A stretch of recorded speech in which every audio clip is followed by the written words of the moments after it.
welcome back, or welcome back to our first seminar series. Today it's my pleasure to introduce a very old scientist that you all know, Roxanne Banker. She got a bachelor's degree in biology from Denison University and her PhD in geology from the University of California, Davis. And after that, she did a couple of postdocs, starting at University of California, Davis, and then the California Academy of Science, and now she's a postdoc at the University of Nevada in Las Vegas as well. And as I just mentioned, she's also a visiting scientist here in residence as well. And she's broadly interested in how functional diversity and ecological interactions at multiple scales of organization affect community-level responses to climate change in modern and ancient ecosystems. She's got 6 publications to date, assuming that her CV was up to date, I don't know, in scientific reports, frontiers, and an exciting one, chemical geology, at least for me. And she received numerous fellowships also through her career.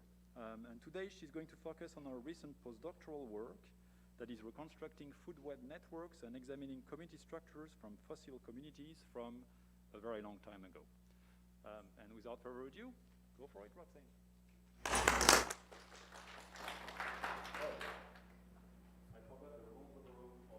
Folks, so please do not turn on your video and do not attempt to unmute yourself or talk. And just like in a regular seminar, you'll get a chance to ask questions at the end of the seminar. Just use the chat feature and raise your hand, I believe. So there you go. Sorry.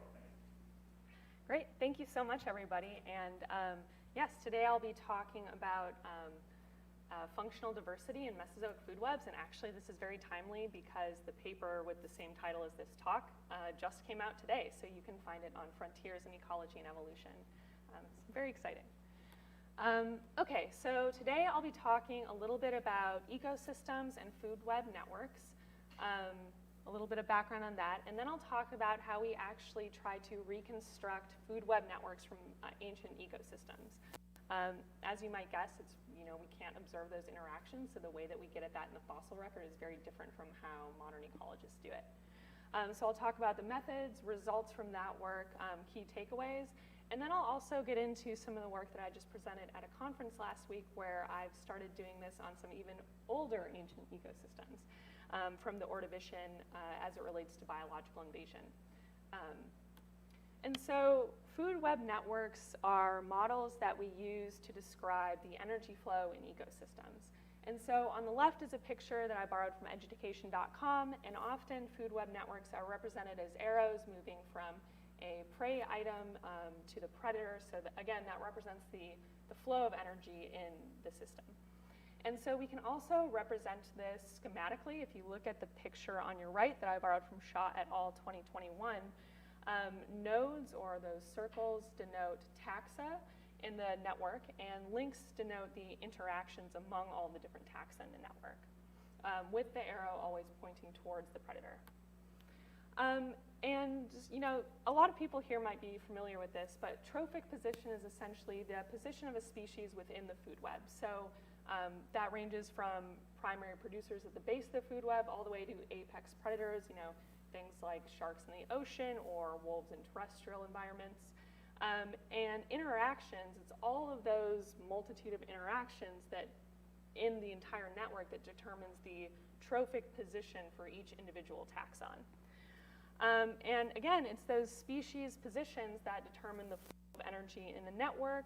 It turns out that all of these many interactions that are constantly happen has really important implications for the stability of the entire system. So how long are those organisms able to coexist with one another over a long period of time? And so it's also important to note, and this will come up later, that as you move up a food chain, there's energy loss at each step in that chain, limiting the maximum length of chains that you can get in a network. And so what we know so far about food web networks is ecosystems are not random networks. All these species are not interacting with one another randomly.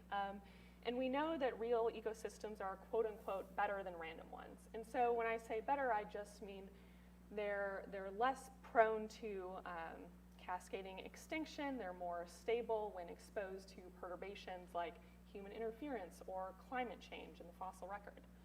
And so it turns out that functional diversity, how richness is distributed across functions, and then how those functions interact with one another, again, dictates how resilient a community is. So if it's perturbed, is it able to bounce back, and how quickly? Again, how stable it is, so how long is that collection of species in the community able to persist over a long period of time, and then persistence, that final piece. And here is just a food web from a coral reef, a Jamaican coral reef system, and this was published by Peter Rupnarayan and Ashley Deneen in 2018. And this is just to show, you can't even see all the nodes in this network, but if you were to zoom in on the edge, you'd see a multitude of dots, and all these edges are connecting all the species in that network. So these are very complex, very organized systems, and these 0, 1, 2, 3 represent modules within the network, and that's just to say those species are interacting more often with one another than species in other networks. So these are highly ordered systems. We just don't know or really understand how they're ordered yet. All right, so my study system, as Max said, is super old. We were reconstructing food webs from the Mesozoic marine revolution, which was a period of time from 251 to 66 million years ago.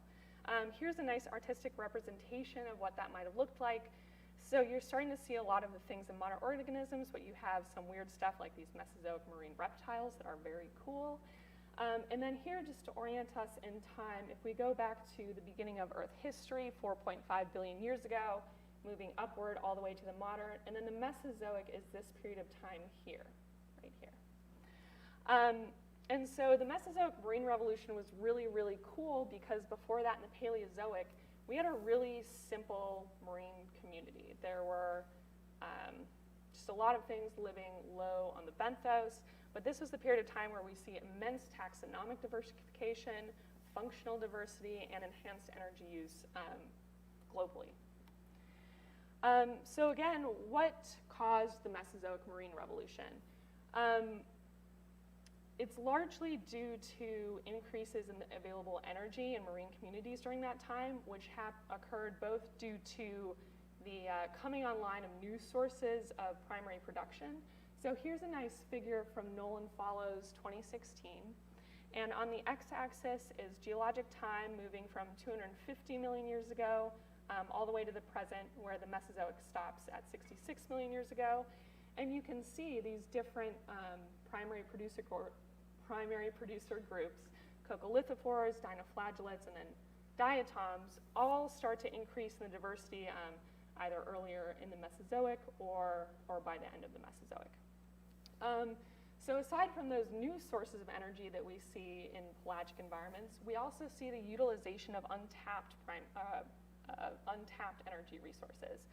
And so one other thing we start to see is, previous to this, a lot of taxa that lived on the sea floor were very shallowly in faunal, and they weren't very active. But during the Mesozoic, we start to see taxa really diving into the benthos, digging a lot deeper, both to do deeper deposit feeding, but also to avoid predation themselves. So you also see a lot more mixing of sediments, remobilizing of nutrients, and things like that.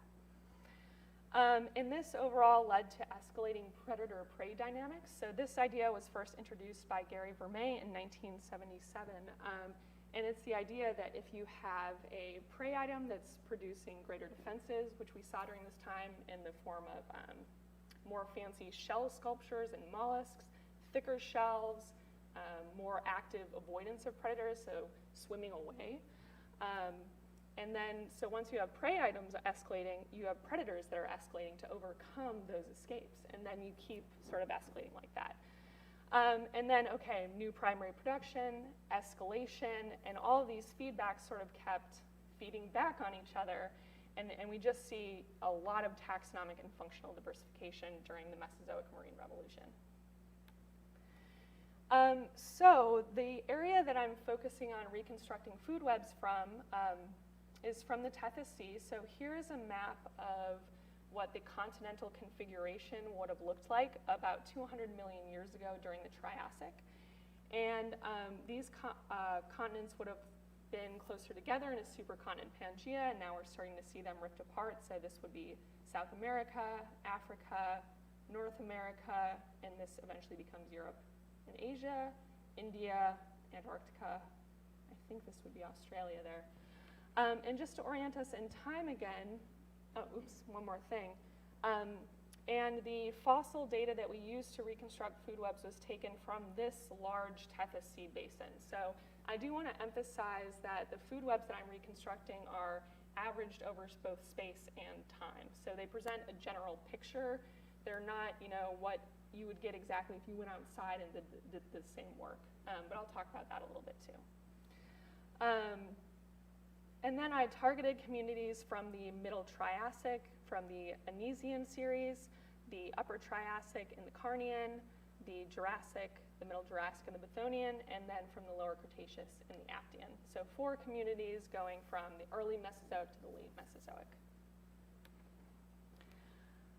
So the data that we actually use in this is fossil data, fossil occurrence data from the Paleobiology database, or the PBDB, museum collections, and then we also scoured the literature. We collected body size data by measuring fossil specimens and from literature records. And then the way we start to construct food webs is we actually organize all of those thousands of taxonomic occurrences from the Mesozoic, and we organize each species into an ecological guild. And then we draw interactions between those guilds based on their main habitat, their likely diet, which in the fossil record we infer based on morphology and comparison to modern analogs. We also use things like the size of organisms to constrain eating interactions. There's also records of gut contents, bite marks, and then we can also use gape size to say who could have eaten who. And here's just a few pictures. Here's a nice Mesozoic marine reptile. Here's the former postdoc on the project, Ashley Deneen, but this was one of those top predators that were cruising around the Mesozoic oceans. Very cool.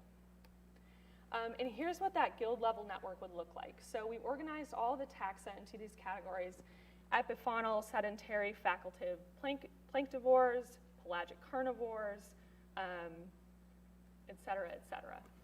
And then based on that ecological information, we draw food web interactions between the guilds.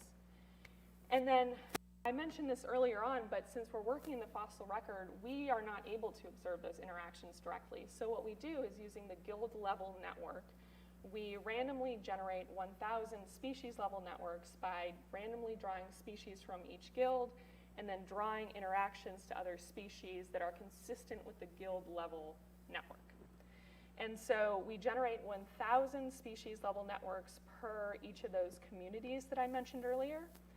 And then for each of those species and those 1,000 networks and those 4 communities, we calculate the number of species in the network, the number of guild interactions, and then the maximum chain length. So from the primary producer base, how many steps does it take to get to that taxon? And then this other measure, network trophic position, that I'll talk about in the next slide. And so again, here's just a nice schematic representation of how we generate those species level networks. So we might have a guild structure, we randomly draw a species, and those interactions will be a little bit different depending on who is drawn, but they're all consistent with that guild level network. And so network trophic position is what we use to assess trophic position in the network.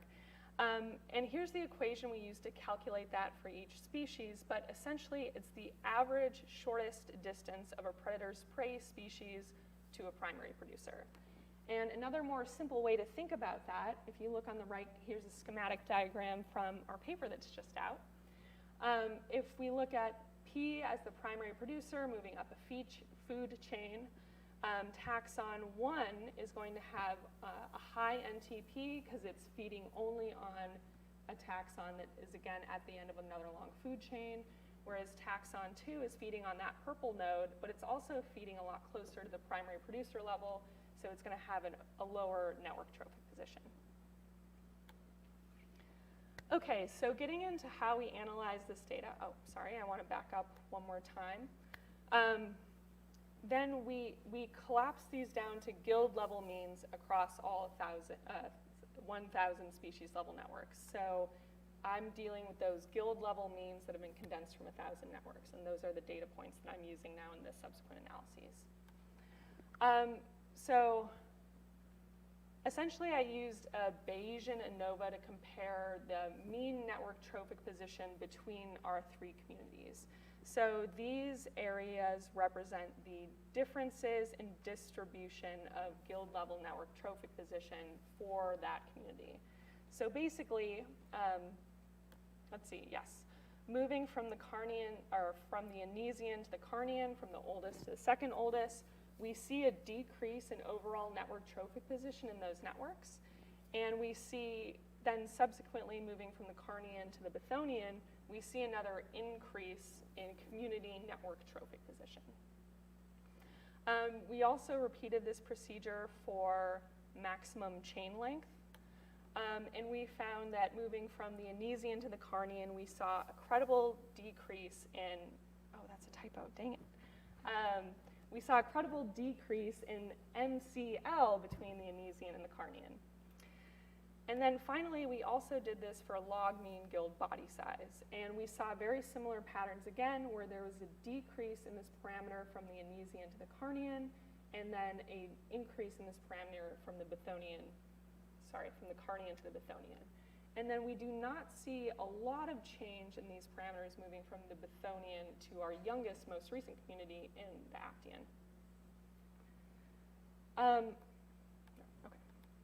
One other thing we did was just looking at how did the trophic position change for a single guild in all the different communities. So this figure on the right is showing the network trophic position of guilds that occurred in all four of those communities. And the thing to point out here is that the same guild, so that same, I wish I had the names on here now, but that same epifaunal suspension feeding guild, then you can see how that tracks through time. And the thing to note here is that, network trophic position is not the same for the same ecological function in each of these communities. So again, depending on the community or what other functions are present in the network at the same time, that function might have a very different trophic position and affect the structure of the network, which in turn might affect community properties such as stability and persistence.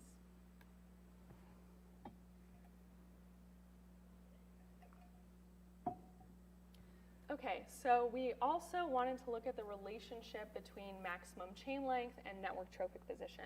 And the way we got at this was using essentially a Bayesian linear regression.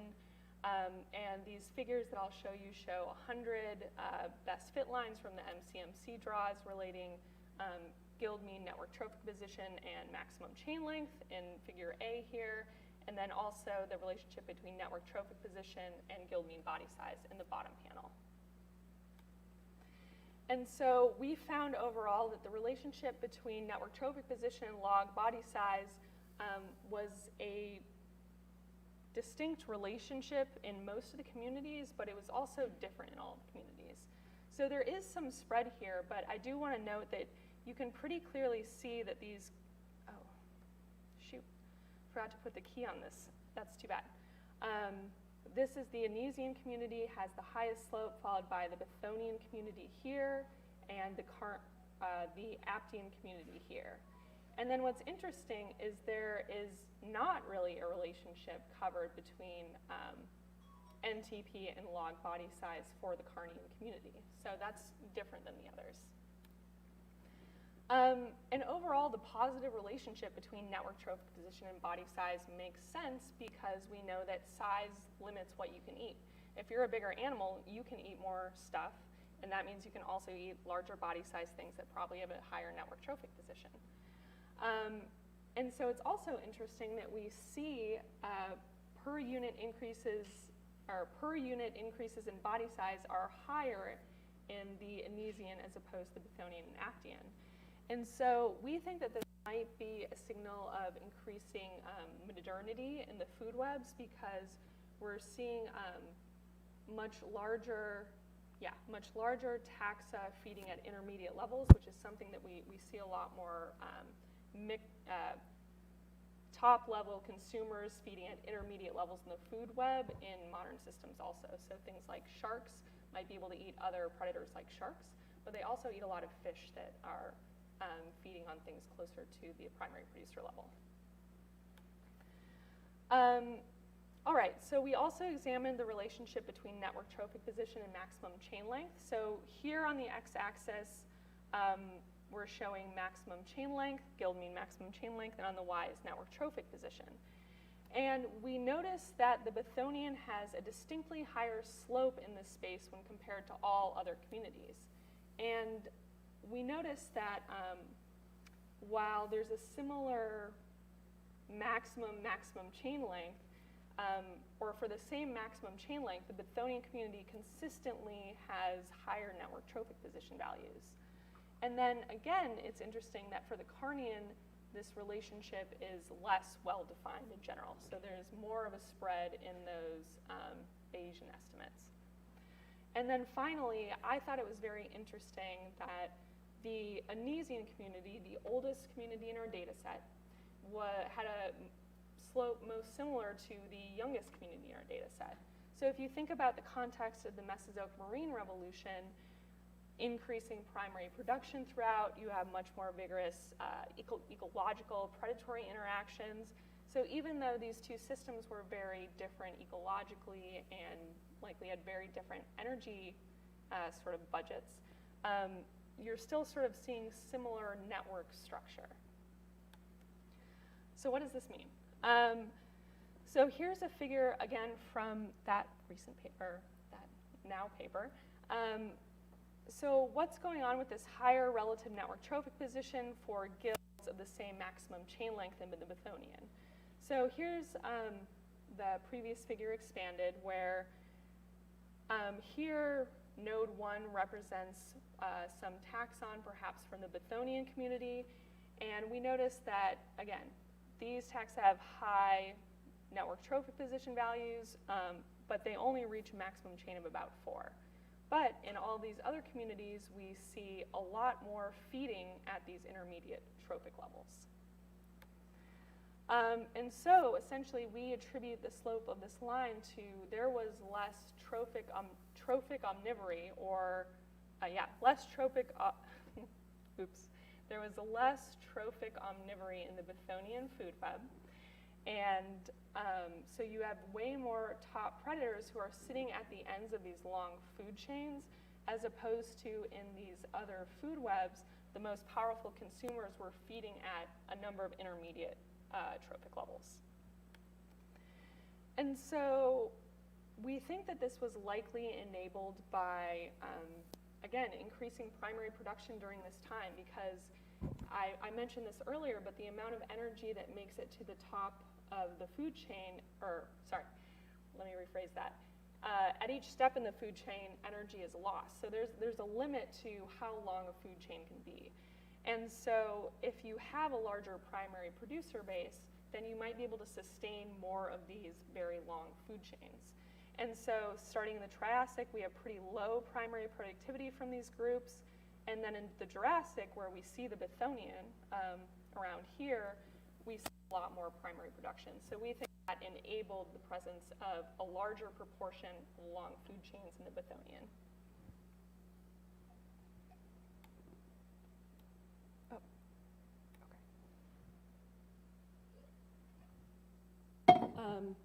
So I suppose I just said that, but we hypothesized that perhaps the presence of many sort of top, quote-unquote, top-heavy food chains in the Bathonian was perhaps unstable, because we do see a return to a greater degree of trophic omnivory as you move further in the Mesozoic into the Aptian community. Yes, okay. And so we also wanted to know, okay, so is the Bathonian, I'll go back. Is the Bathonian really unique in that maximum chain length network trophic position space? And so we wanted to compare these networks also to modern network structure. And so we used some data from a modern Jamaican reef, and this data was, species occurrence data that was collected over 50-year period ending in 2011. And specifically, the data that I'm presenting on today are from these red outlined areas on this figure. And again, these data were from Rupnarayan and Dineen 2018. So one important thing to note is that, even though these data were taken over a 50-year time period, that still represents a system that's been heavily affected by human activity.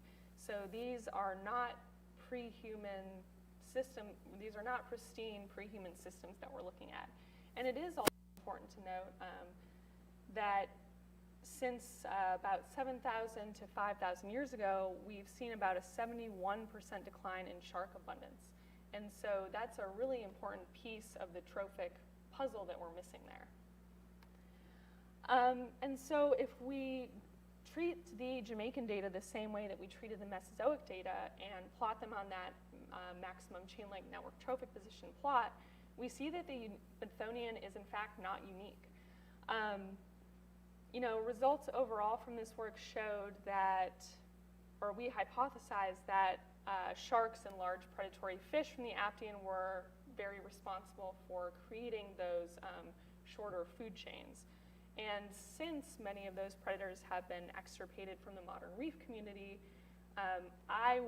I wonder if this line is similar to the Bethonian because those predators have been removed. And so, yes, given this, what would this line look like for a pre-human Jamaican reef community? If large consumers like sharks were added back in, would the slope for the modern community move towards the Aptian?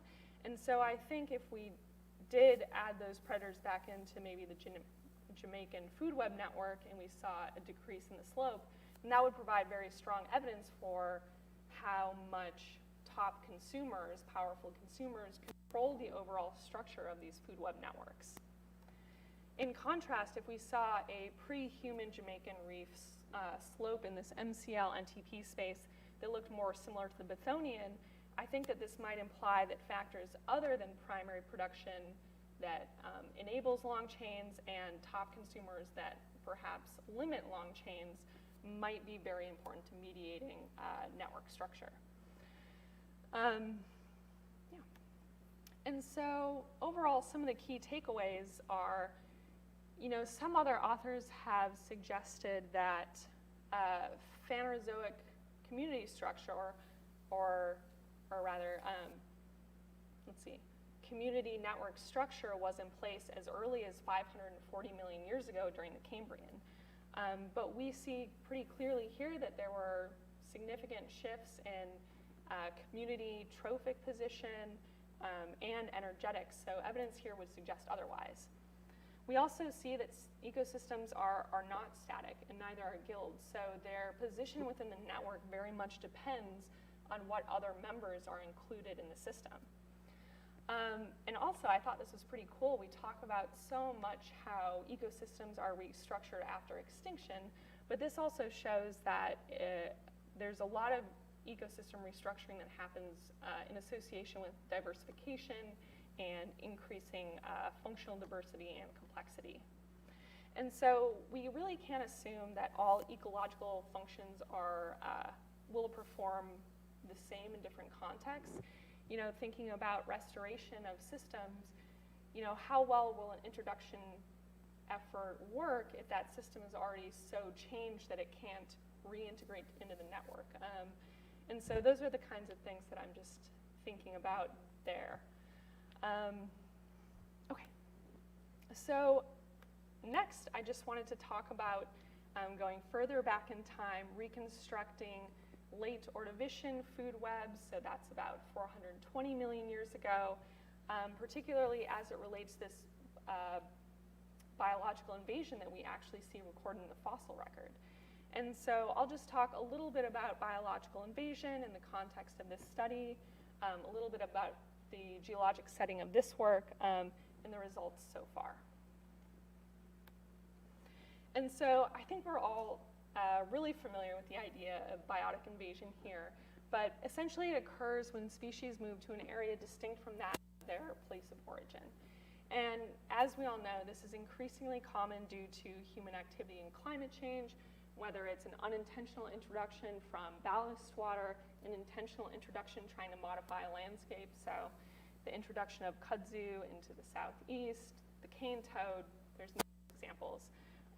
Or, we're physically significantly altering environments. So as the planet warms, the physical barriers that prevented species from moving into new environments are breaking down. And we know that this is a threat to biodiversity, but dynamics remain unclear. For example, the long-term consequences of biological invasion are still obscured because we've only really been able to study it on human timescales, whereas the fallout from biological invasion is a long-term process.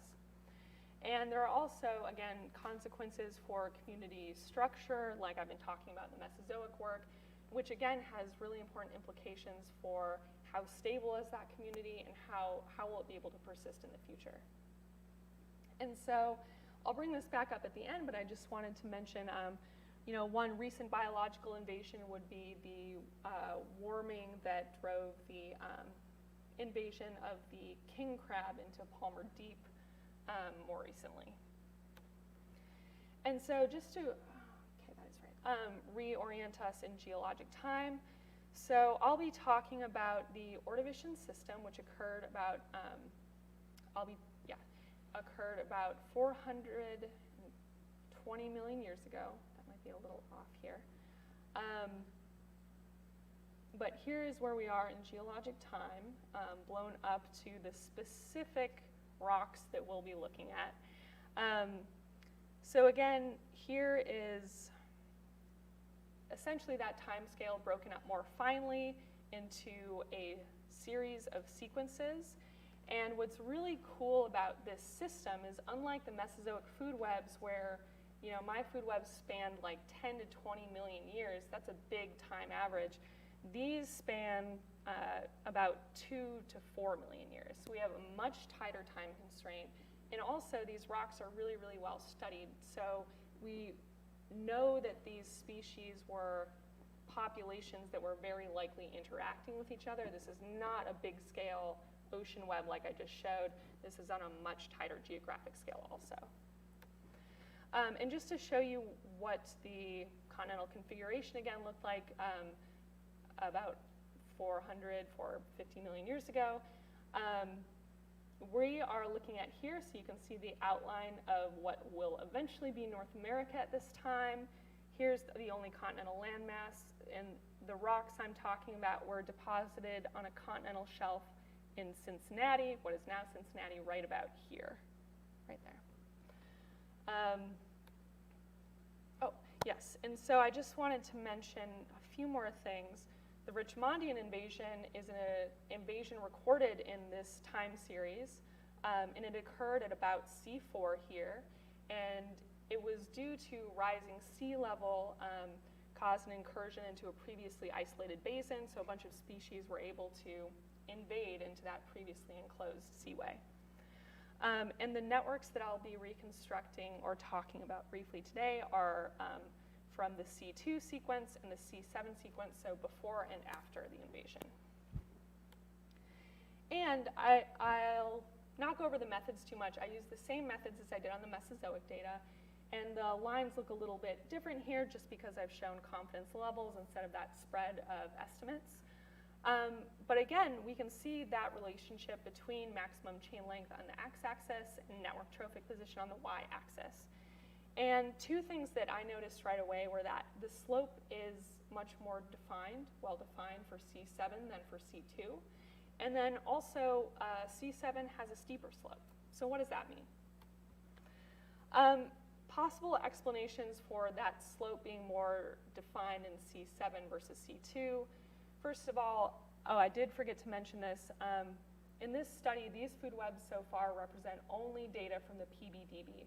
So we're missing all of the museum data that me and my group have been collecting over the last months. We have like something like 7,000 occurrences to add. We have a lot of information. So this should be taken with a little bit of grain of salt, but I will say that these results are so far consistent with some earlier work from our group. We also noticed from the Mesozoic data set, I mentioned briefly that the Carnian had a pretty big spread of estimates in maximum chain length network trophic position space. And we thought that this might have been due to an extinction ecological upheaval that occurred during the Carnian. We did not have enough temporal resolution in our Mesozoic data to address that, but it's possible that something similar is happening here. But also, I think that perhaps the most likely explanation is that this wide spread of estimates actually represents the actual ecological state of a system with low taxonomic and functional diversity. So we also again note that the slope is greater in C7. And again, we attribute this to a greater degree of trophic omnivory. We see mostly an influx of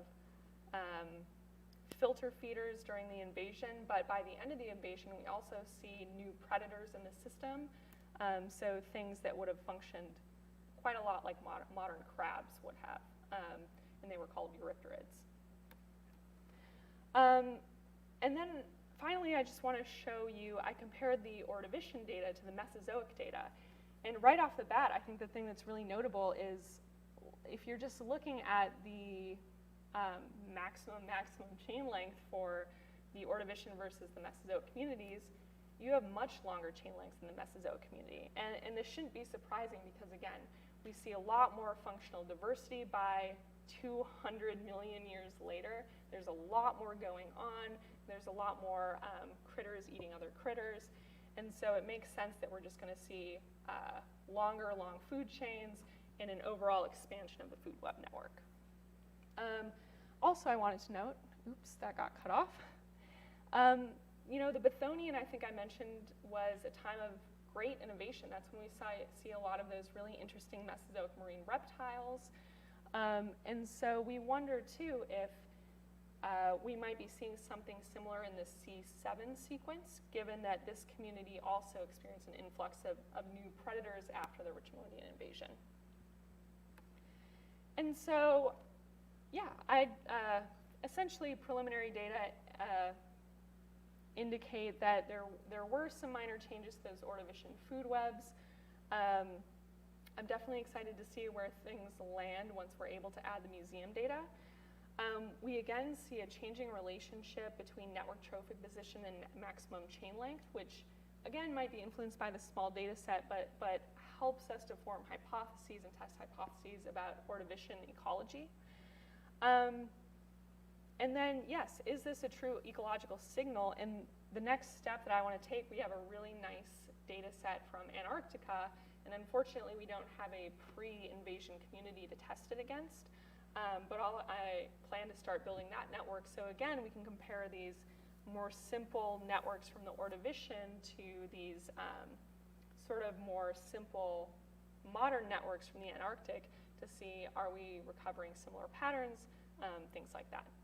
So with that, I would just like to thank all of my collaborators and open it up for any questions.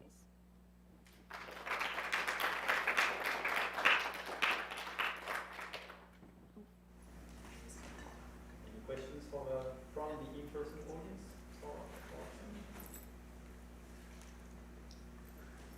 I'll go first. Go ahead. Yeah. Okay. Are you speaking to the mic? I guess so. Okay. Now I'm good? Okay.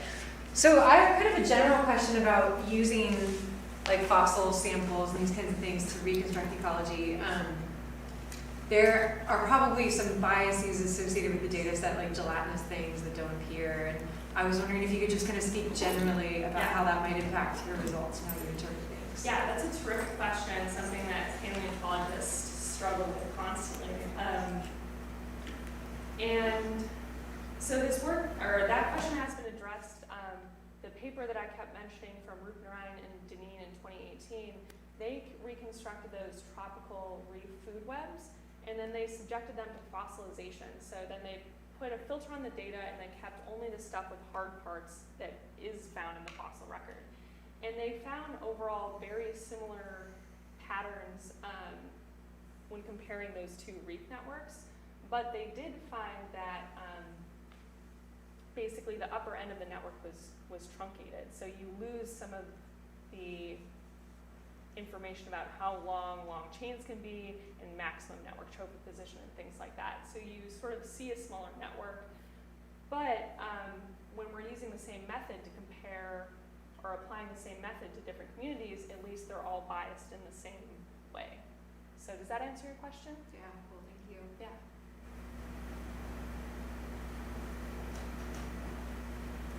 When you're looking at historical and like fossil records, do you also find like biases with like the size versus like we see like large animals in the seas right nowadays that are herbivores and making assumptions about their diets, and can that be harder with certain geographic ages of the fossils and certain preservation methods to ascertain what kind of diets they were unrelated to their size?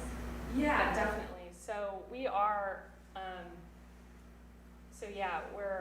there is very different preservation around. So where and when we can do this work is constrained to like how much fossil data there is. So whether it's sitting in a museum and we can go and measurement, or it's already been put on the PBDB, we can only do it if there has been anything preserved. And then in terms of how do we know how we can assign something ecologically, we rely a lot on ecological analogs in modern. So like all the work that you guys do is really, really important, because when you figure out, okay, this thing's eating this thing, and you can tell, especially based on morphological evidence that is preserved, then that's really helpful for us. Does that answer your question? Yeah. Great. Yeah. Sorry, another question about biases. Is there like a bias for benthic versus pelagic as well? Because like benthic, I would assume, is better preserved than. Yeah. I would say that like a vast majority of what we have are benthic, mollusks, brachiopods, which are a lot like mollusks, or they're a lot like clams. Someone's probably going to be mad at saying that somewhere, but sorry, can you repeat your question? So just if there's a bias towards pelagic, a bias towards benthic organisms as opposed to pelagic, like you might use something like an ichthyosaur as opposed to a brachiopod. Exactly, and so we're very restricted to things that are preserved above the carbon compensation depth, and so just like you said, pelagic things are just not going to fossilize as well because they're going to be out somewhere else and not nicely packed up in rocks, very, very preserved well, like they are more often in the benthos and near the coast. Is there a reason for the specific time periods you looked at, or was it just like resources availability? A lot of it was driven by the questions we were interested in. The Mesozoic Marine Revolution is a really significant, or the Mesozoic in general, is a really significant time, because that's where we start to see a lot of what we would a lot of characteristics, a lot of taxa that we would identify in modern ecosystems. So I would say it was first driven by the questions that we wanted to answer in the project, and then by exactly data availability. Yeah, Thank you. is why we chose those specific time chunks. Yeah. What happens, or what do you predict will happen with these relationships if you go through like a mass extinction event? Has anyone tried to look at that to see like how much those slopes change, or which direction they change? Yeah, no. So to answer your last question first, no one has looked at that. I would very much like to, especially in the Carnian community, or in the Carnian, there was a mass extinction. I am interested to see if I can dig up data that can help us resolve that.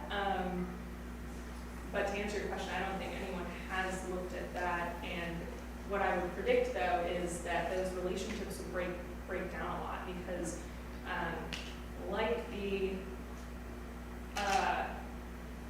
Ordovician communities, they're a lot more simple. You have a lot of omnivores that are sort of lower trophic position things, probably all feeding among like a smaller subset of gills. So yeah, that's why I would expect that to be sort of more spread out like that. I was thinking like across the KT boundary would be an interesting place to see like how do things really get shaken up. Yeah, absolutely. And there's a faculty member at SJSU, Dr. Carly Peace. She's been sitting in my class, so we've talked about that a little bit. Yeah, I'd be very excited to look into that. Any other questions here? Well, I was just gonna say, I studied a little bit of this, and they talked about the Great Oxygen Event. So like, where's this in that? Ooh, yeah. Great question. The Great Oxygenation Event occurred, trying to remember now, I think it was like 2.5 or 3 billion years ago. So then we're looking at back here somewhere. And just to point out too that this geologic timescale is not to scale. So this represents 540 million years, and then this represents 4 billion years. So there was a lot of time, and the fossil record we're familiar with really starts right here. That's where we start seeing a lot of shelly clams, all the things we recognize. So there was a lot of time before we start seeing the fossil record that we're really familiar with. And the Great Oxygenation Event occurred back in here. Does that answer your question? Yeah, thank you. Just one last question. To derive those relationships you showed today, how many fossil samples do you need? Like, do you need like 7,000 of them from one place, or like what's the bare minimum to get to start seeing some patterns? For one network? Yeah. So I think Peter Rubenrein at the Cal Academy has done some on terrestrial food webs. I lied earlier. He has done post-extinction food webs in terrestrial Not marine, environments. yeah. Sorry? Not marine though. Yeah, not marine, terrestrial only. And those were relatively small. I'm thinking like on the order of 100 or 200 taxa for each network. Yeah. But I'm not exactly, I don't remember specifically, but I know they're a lot smaller than this one, the Mesozoic ones. So those are pretty robust. Yeah, compared. Yeah. I actually have a question about the Mesozoic, like the terrestrial comment made me think of it. You have some things going back into the water. So what do you do with do you have any semi-aquatic animals that have to be accounted for? And Great question. So we don't account, we basically, the shore is the end of our network. So if it was going onto land and eating and stuff, we don't include it. Okay. We're really just trying to capture things that were marine, eating each other. Yeah. A lot of great questions. Thank you, everybody. All right. Well, if there is no further questions, let's thank our speaker again.